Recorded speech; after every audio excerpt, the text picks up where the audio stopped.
अब हमने counter current exchanger देखना है। पहले जो देखा था वो था counter current multiplier. Counter current multiplier ने क्या कर दिया था,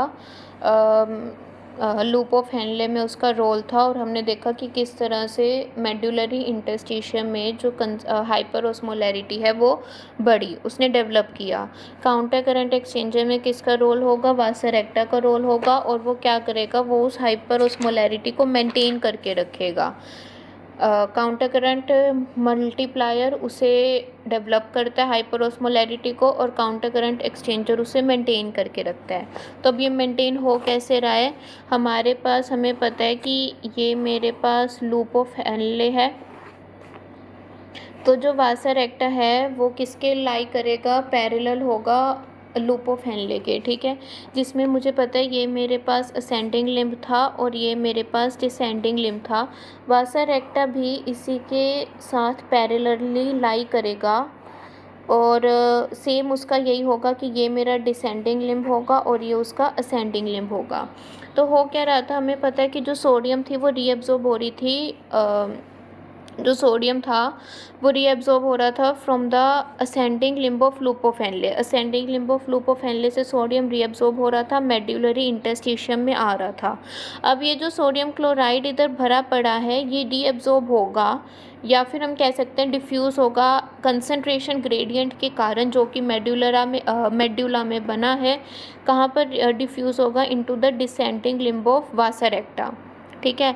अब वासरेक्टा में जो ब्लड फ्लो होता है वो बहुत धीरे धीरे होता है, इसीलिए जब ये जो ब्लड फ्लो है ये असेंडिंग लिम्ब तक पहुंचेगा, तब तक जो कंसंट्रेशन है किसकी, NaCl की, वो बहुत ज़्यादा बढ़ जाएगी, और फिर कंसंट्रेशन ग्रेडियंट के कारण ये यहाँ से डिफ्यूज़ होगा, ठीक है, और हम कह सकते हैं रीअब्जॉर्ब होगा। तो इस तरह से नीचे NaCl की ऑस्मोलैरिटी मेंटेन होगी, और जो वाटर है वो मेडुलरी इंटरस्टिशियम से एंटर करेगा असेंडिंग लिम्ब में, असेंडिंग लिम्ब ऑफ वासरेक्टा में, और फिर वो साइकिल ये पूरी चलती रहेगी। देखो NaCl यहाँ पर था पहले, यहाँ पर रीअब्जॉर्ब हुआ, नीचे नीचे आके बढ़ा, NaCl डिफ्यूज़ हुआ, वाटर यहाँ से निकला और ऊपर जाने लगा, क्योंकि NaCl और वाटर एक दूसरे के उल्टा सीधा चलेंगे, ठीक है।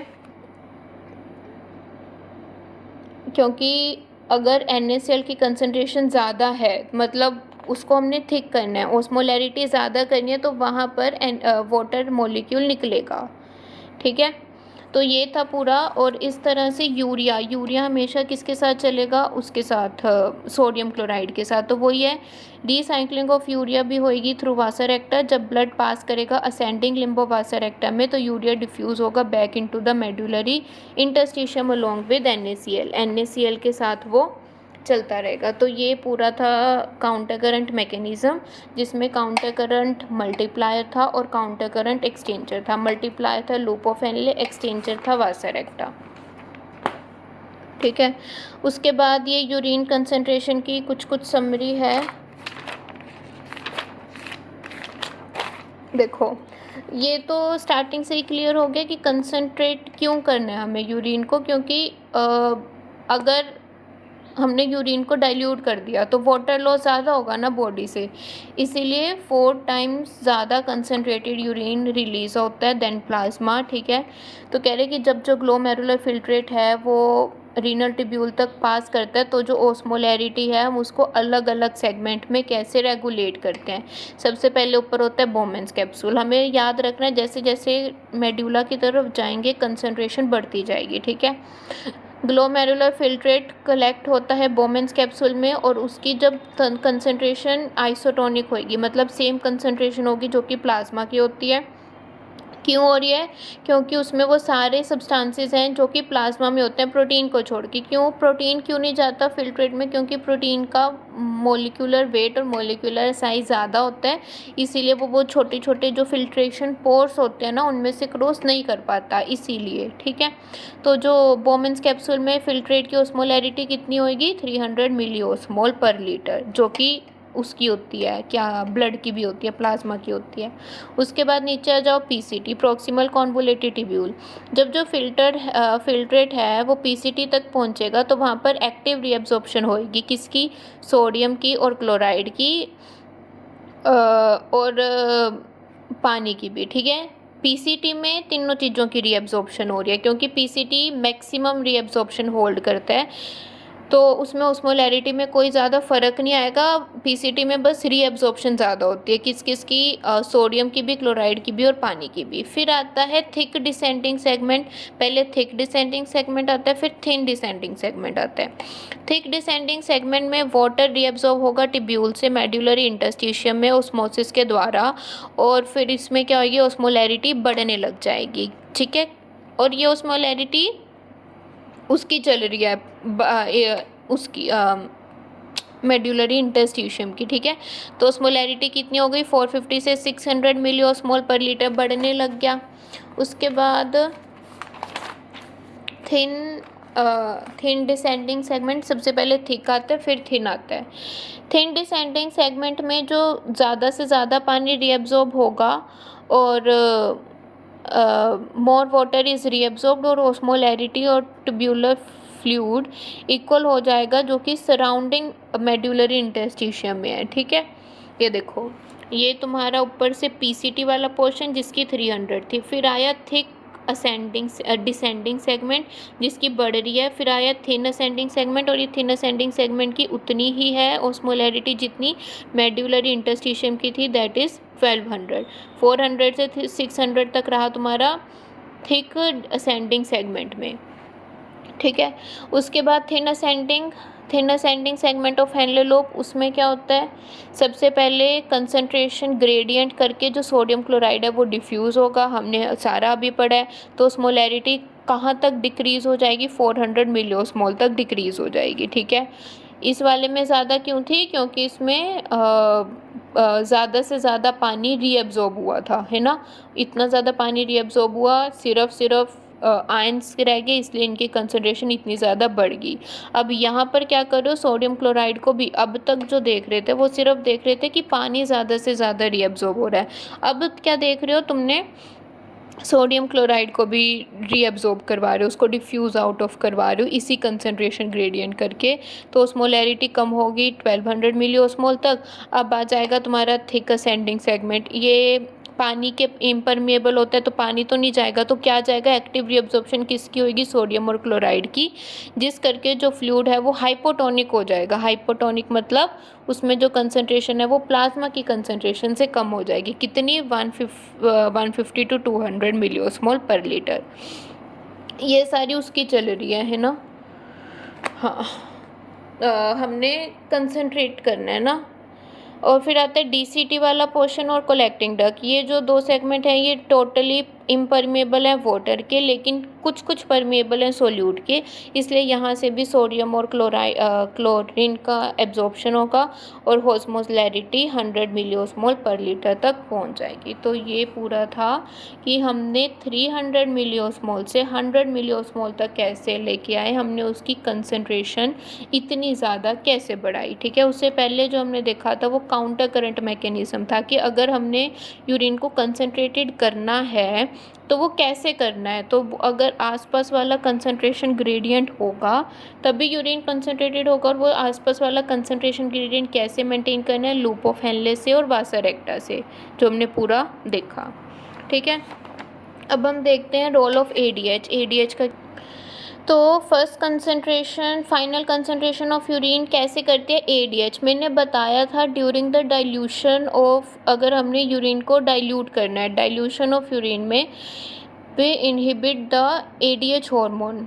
क्यों इनहिबिट करते हैं, क्योंकि एडीएच क्या करता है, रीएब्जॉर्प्शन करवाता है, पानी की रीएब्जॉर्प्शन करवाएगा फ्रॉम द डीसीटी और कलेक्टिंग डक्ट वाले पोर्शन में। तो अगर हमने एडीएच को इनहिबिट कर दिया तो वो रीएब्जॉर्प्शन नहीं हो रही, तो फिर वो तभी डाइल्यूट यूरिन हो रहा था। इसलिए जो फाइनल कंसंट्रेशन है यूरिन की वो कौन देगा, एडीएच देगा।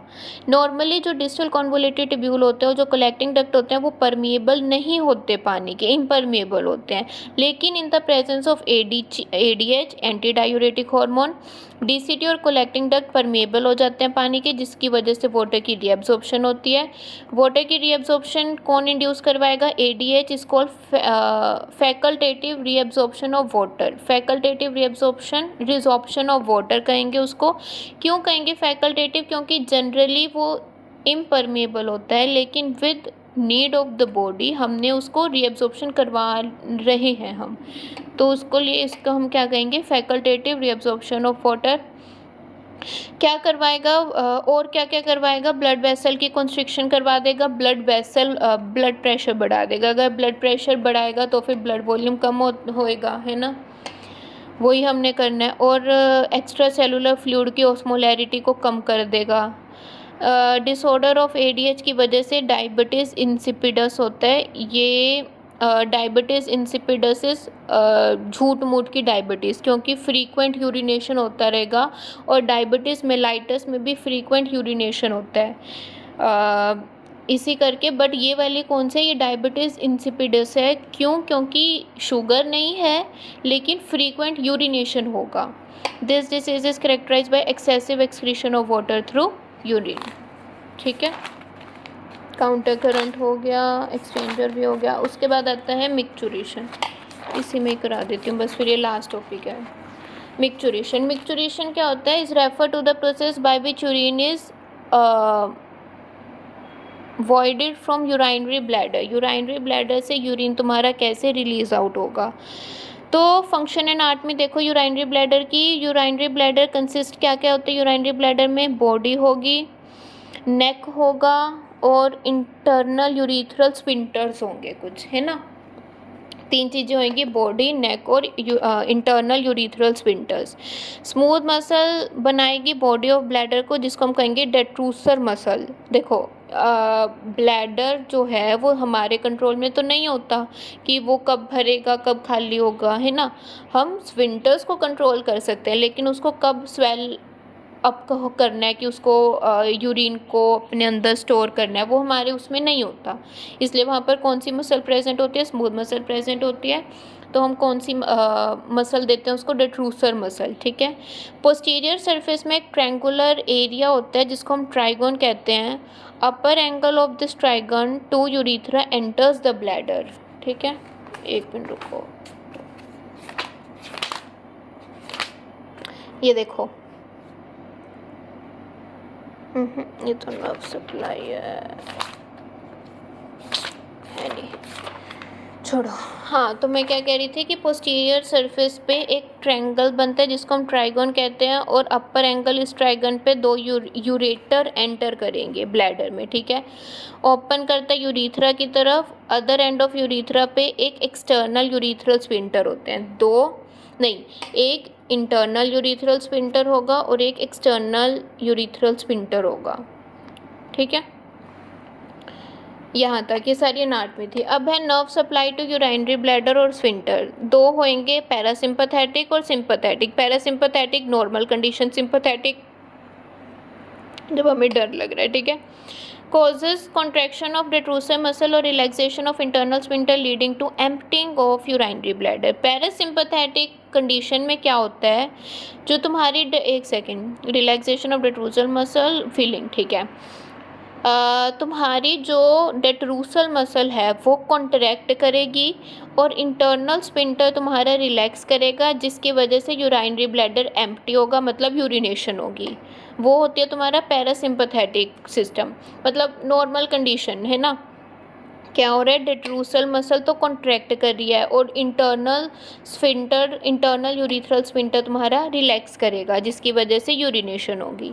सिंपैथेटिक वो वाली कंडीशन होता है जब तुम्हारा यूराइनरी ब्लैडर भरेगा। कब भरेगा, जब तुम्हारी डेट्रूसर मसल तो रिलैक्स करेगी, जबकि जो तुम्हारा इंटरनल स्फिंक्टर होगा, इंटरनल यूरिथ्रल स्फिंक्टर, उसकी कॉन्ट्रैक्शन होगी। मतलब अगर इंटरनल यूरिथ्रल स्फिंक्टर तुम कॉन्ट्रैक्ट करके रखो तो ऑब्वियसली वो जो ओपनिंग है वो बंद हो जाएगी, और डेट्रूसर मसल तुमने रिलैक्स करके रखी है तो यूराइनरी ब्लैडर भरेगा ना। तो याद रखना, सिंपैथेटिक में तुम्हारा यूराइनरी ब्लैडर फिल होगा और पैरासिम्पैथेटिक में यूराइनरी ब्लैडर तुम्हारा खाली होगा।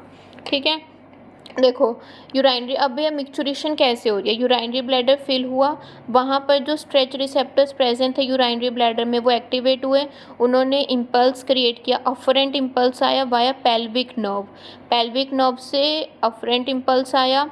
Sacral segment of spinal cord तक पहुंचा, फिर मतलब वहाँ पर उसने लिया और फिर वो यूराइनरी ब्लैडर तक पहुंचा। तो दो चीज़ें हैं, या तो तुम्हारी कॉन्ट्रैक्शन होगी डेट्रूसर मसल की और रिलैक्सेशन होगा, तो फिर यूरिन का फ्लो हुआ यूरिथ्रा में, स्टिमुलेशन हुई स्ट्रेच रिसेप्टर की, फिर इफरेंट इम्पल्स, अब पहले अफरेंट थे अब इफरेंट थे, पेल्विक नर्व से गए, उन्होंने क्या किया, इनहिबिशन के, ये पता नहीं कौन सी नर्व है बताती हूँ, और फिर एक्सटर्नल स्फिंक्टर तुम्हारा रिलैक्सेशन हुआ और फिर वहाँ से फिर यूरिन निकला। तो पूरे सिस्टम में तुम्हारे दो वो हो रहे हैं।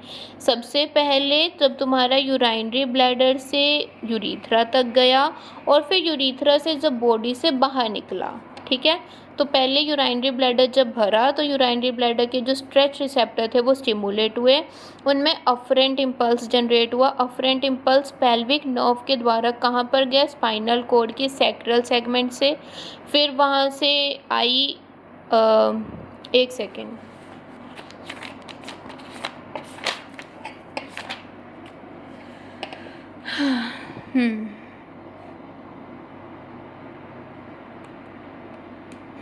देखो इसमें एक पॉइंट छोड़ दिया। देखो यूराइनरी ब्लैडर फिल हुआ, स्ट्रेच रिसेप्टर स्टिमुलेट हुए, अफरेंट इम्पल्सेस पास किए पेल्विक नर्व से, सैक्रल सेगमेंट स्पाइनल कॉर्ड के सैक्रल सेगमेंट तक पहुंचे, वहां से इफरेंट इम्पल्स आए, किसके थ्रू आए, पेल्विक नर्व के थ्रू आए, जिन्होंने क्या किया, टेट्रूसल मसल का कॉन्ट्रैक्शन कर दिया और इंटरनल स्फिंक्टर की रिलैक्सेशन कर दी।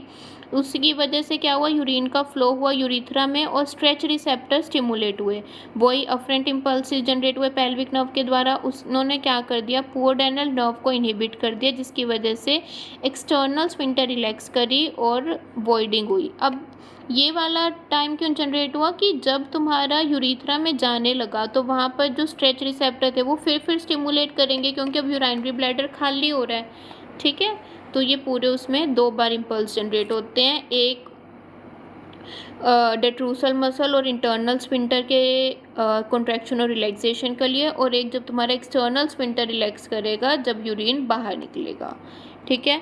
और ये सारी थोड़ी थोड़ी अप्लाइड एनाटमी है, वो एक बार ऊपर से देख लेना, ये भी पढ़ लेना, ठीक है।